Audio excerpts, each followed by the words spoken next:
কারো মার্সিডিজ থামছে রাতের গভীরে নিষিদ্ধ পল্লীতে। ঘরে অপেক্ষারত স্ত্রী দীর্ঘশ্বাস ফেলছে। কেউ ভাঙা ঘরে থেকে স্ত্রীকে নিয়ে অবিরত স্বপ্ন দেখে চলেছে। কেউ ভাবছে আর কয়েকটা দিন, ডিভোর্স পেপারে সাইন করলেই মুক্তি। কেউ কেউ আবার একটা সম্পর্ক টিকিয়ে রাখার জন্য অবিরাম যুদ্ধ করে চলেছে। কেউ সদ্যজাত সন্তানকে ডাস্টবিনে ফেলে দিয়ে দায়ে মুক্ত হতে চাইছে। আবার কেউ একটা সন্তানের জন্য সারাটা জীবন হাহাকার করছে। কেউ বছরে কতজন ভালোবাসার মানুষ বদলে ফেলছে। কেউ আবার তার ভালোবাসার মানুষের জন্য বছরের পর বছর অপেক্ষা করে চলেছে। কেউ দামি শাড়ি হাতে পেয়ে তবু খুশি নয়, আবার কেউ তাঁতের নতুন শাড়ির গন্ধ বারবার শুঁকছে।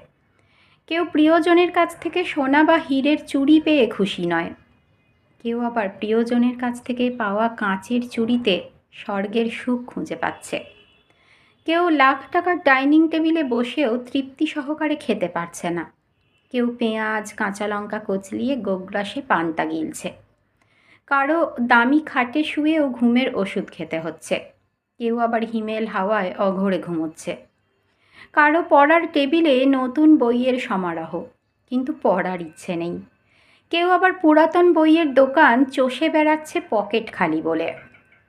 কেউ বিলাসবহুল গাড়িতে বসে চিন্তিত, সন্তানগুলো মানুষ হলো না, এত সম্পত্তি রাখতে পারবে তো। কেউ পায়ে হেঁটে পথ চলছে আর মনে মনে ভাবছে, সন্তান তো মানুষ করতে পেরেছি, ঈশ্বর চাইলে ওরা নিজেরাই নিজের জীবনটা গড়ে নেবে। নানান রঙের মানুষ, বিভোর নানা স্বপ্নে, জীবন এঁকে বেড়ায় সাদা কালো আলাপনে। আসলে এটাই বাস্তবতা। সুখ এবং শান্তি সর্বদাই আপেক্ষিক। কারো সব থেকেও সুখ জিনিসটা নেই, আবার কারো বাকি সব ঘাটতি থাকলেও সুখটা আছে।